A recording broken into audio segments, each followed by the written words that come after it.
two metal boxes, each one taller than a person. They sit side by side in a laboratory in Poughkeepsie, New York.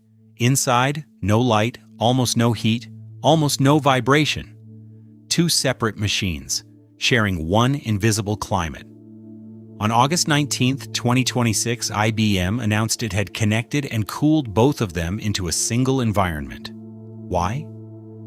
Because inside those boxes sits one of the coldest environments humans build, and the future of quantum computing depends on it.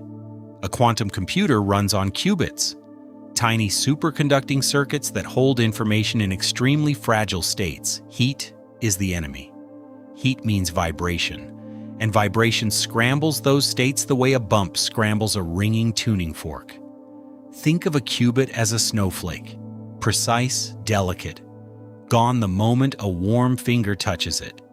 To keep qubits steady long enough to calculate, you take the heat away, almost all of it. So how cold are we talking? These refrigerators run below 15 millikelvin. That is 0.015 Kelvin above absolute zero, about minus 459.64 degrees Fahrenheit.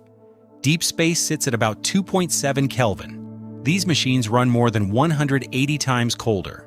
Picture a thermometer where deep space is already the bottom of the scale. Then drill through the bottom. That is where these boxes live.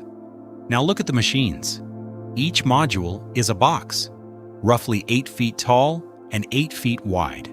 Not a cylinder, a box. That shape is deliberate. Flat walls and square corners give you room to organize the cooling stages, wiring, and shielding inside, laid out like floors in a small building. When a computer is this sensitive, order matters. Getting down to 15 millikelvin does not happen at once. It happens in stages, like a climbing team descending from a summit, camp by camp. First, the system cools below 4 Kelvin. That takes just under 5 days. Then, shortly after, the innermost stage keeps falling, down below 15 millikelvin. Each stage hands the cold off to the next one. Slow, patient, one way. Here is the part that matters most for scale: wiring. Every qubit needs control lines, and every line carries a little heat. So space inside a quantum fridge is precious. Each module offers up to 12 times more wiring space than IBM's current widely used quantum systems. Think of it this way.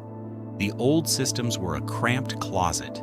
These are a wide service corridor with room for line after line laid out side by side.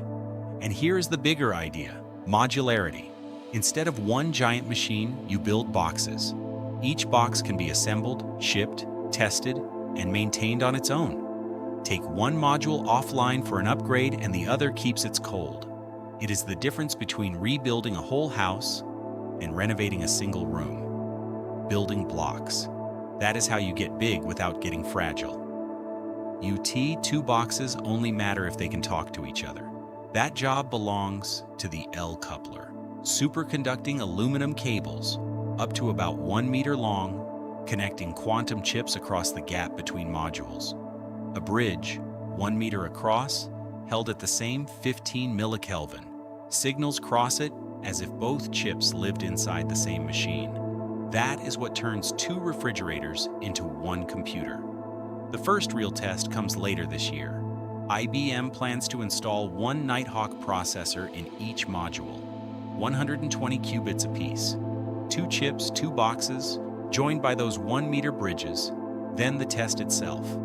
Run operations that cross from one module into the other. Prove the shared cold holds. If it does, 2 refrigerators start behaving like one computer. All of this points to a name: IBM Quantum Starling.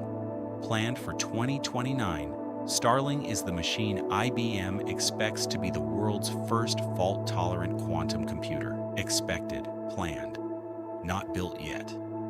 The targets: about 200 logical qubits, built from roughly 10,000 physical qubits, running 100 million quantum operations. That is about 20,000 times more than today's IBM quantum computers. And the longer goal is bigger still. Link hundreds of quantum chips. So what was announced in Poughkeepsie? Not the finished computer, The foundation, 2 cold boxes sharing one climate, room to wire, a meter of aluminum to bridge them. This is the power station built before the city.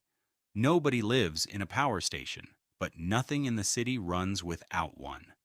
The cold is ready. Now comes the computing.